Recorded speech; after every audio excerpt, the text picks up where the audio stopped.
That's very important. Now, how does ADHD progress or present in adults? Let's say they weren't diagnosed as a kid and they're an adult now, but they suspect that perhaps my loved one, either my husband or my wife, may have ADHD. Like, how does that look? Well, first of all, ADD is not a psychological, in my opinion. It's not a psychological issue. It's a neurological issue. Okay. And so often, a lot of people can develop some really, really good coping strategies. Sure. I just had a parent who came in because one of the factors that we look at is ADD has a 70 to 80% genetic component to it. Okay. So that's one of the things we always have to ask. Is there anybody on the mother or the father side of the family that has been diagnosed or has had focus issues? And so this mom was telling me that she had practiced mindfulness. That was one of her ways of developing her coping strategies to deal with this. So one of the things that we see a lot is, as I mentioned before, I mean, here's an example. How often do you find yourself talking too much when you're in a social situation? Some people are guilty of that a lot. Yeah. How often do you feel restless or fidgety? How often do you have difficulty waiting your turn in situations when your turn taking is required? So the impulsivity, the hyperactivity, the inattention, those, they a lot of times for adults, they'll wait and wait and wait and wait till it actually, they're absolutely forced to get up. So a lot of times you'll see procrastination manifest more in the adult population. Okay. But the symptoms in a lot of ways are the same. They're just presenting themselves in different ways. Like, for example, going back here for inattention, how often are you distracted by activity or noise around you?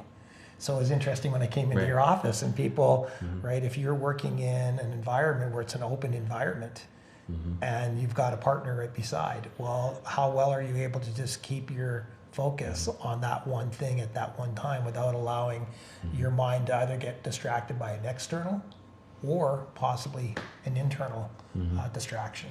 Yeah, no, those are all really good tips. And here we have a rule. Basically, you're not supposed to interrupt. You're just supposed to do focused work in the morning, and then in the afternoon you collaborate. However, it often goes off the rails because people have a question and so forth. So really trying to keep that focus because of the interruption thing, right? And I think a lot of it's not willpower or motivation. It's not, for example, the way I like to describe the brain in some ways is think of your brain like a Ferrari. You got this high performance engine, but if one part of the engine's not firing properly, it doesn't matter how much you put your foot on the gas. And I think that's the one thing, I let people know if they do have ADD, in a lot of ways, because this is where the shame and being hard on themselves and being tough, and one of the things that we often say is, like, right now, just that area of the brain's not firing correctly. And once we address that and get that, then it's going to be easier for you to do these things. But there's a lot of times where people can be really hard on themselves. So, like, why can't I do this? Why is this so easy for other people, but it's so difficult for me? And that's where it's just, again, the brain's just not firing correctly. Well, that's a good way to think of it. So so people can, don't have to be as hard on themselves. I know that's difficult for people to not do, but I think working with you would be a really good start for someone to go on the path to leading a more I guess normal, quote unquote normal life, or less distracted by ADD, ADHD. So the next question I have: what should someone do if they suspect that their child or someone they care about has ADD?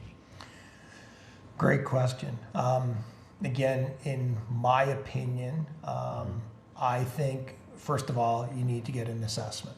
And I think one of the things we want to do is rule out if there's any kind of physical things that might be causing that person to lose their focus. So I like to look at it, Trevor, as a biopsychosocial model. So there could be some things from a physiological point of view that's causing a person to have that. So we want to rule. It could be underlying metabolic conditions that need to be addressed. And that's not something that I do. I often will refer out to the medical community, whether naturopaths or a medical doctor. But in my opinion, an objective assessment along with a subjective. So we'll have a client come in, we'll have them, we'll go through these questionnaires.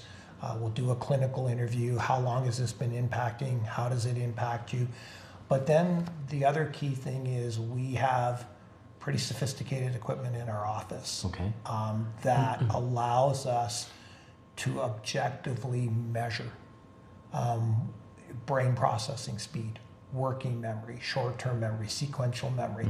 So when we talk about cognitive capacity, sustained attention, selective attention, we have some pretty sophisticated tools that we need, in my opinion, we need to have that measurement.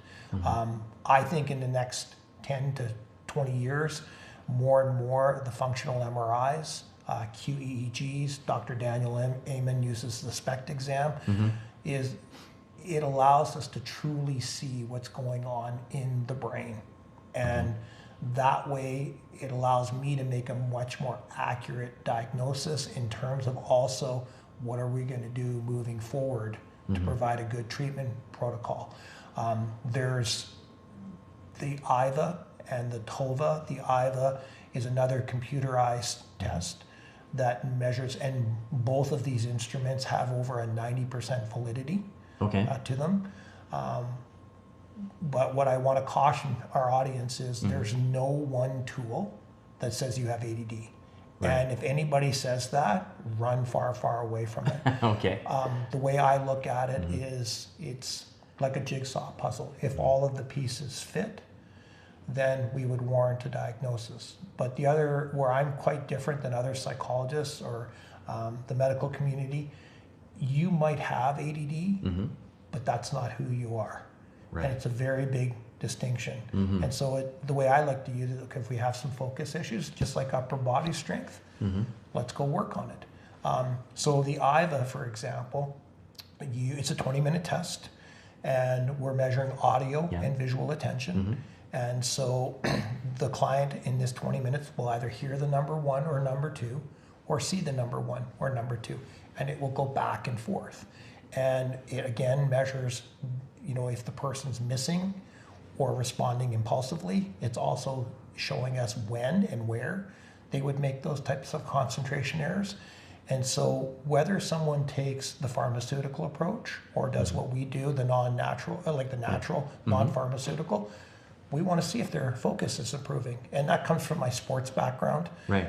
Just like a fitness test, we want to measure if your upper body strength or your cardio is improving.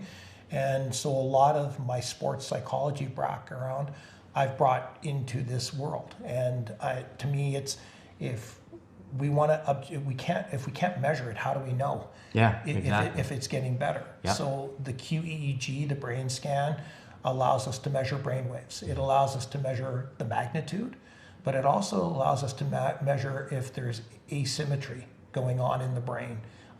Because again, sometimes there could be comorbid issues. In fancy term, if anxiety, and the way I often describe to our clients, think of focus like a flashlight. So right now, if I'm speaking to you or you're speaking to me, think of my focus like wherever my flashlight goes, that's where I'm giving my undivided attention. So if you're speaking to me, but I'm thinking about what I'm going to do with my girlfriend later on tonight, guess what I'm not paying attention to? Or if all of a sudden I'm hearing noises outside the door, right, and I'm paying attention to that, guess what I'm not paying attention to? If I had to give it a different name, I would call it interest disordered.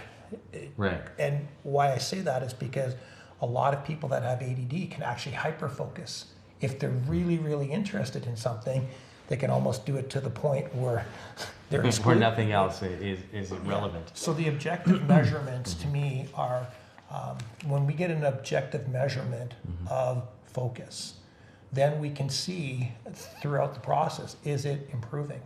And if it's not, then we have to make we'll make adjustments. And I've seen people, not to be hard on the medical community, but I've seen people where they were given a prescribed medication and they came back and did the IVA and TOVA, and guess what happened to the scores?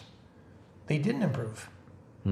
So then I start to question, because the whole point of that medication is to help them to be able to focus better and self-regulate their attention. Right. And so if that's not happening, then what is?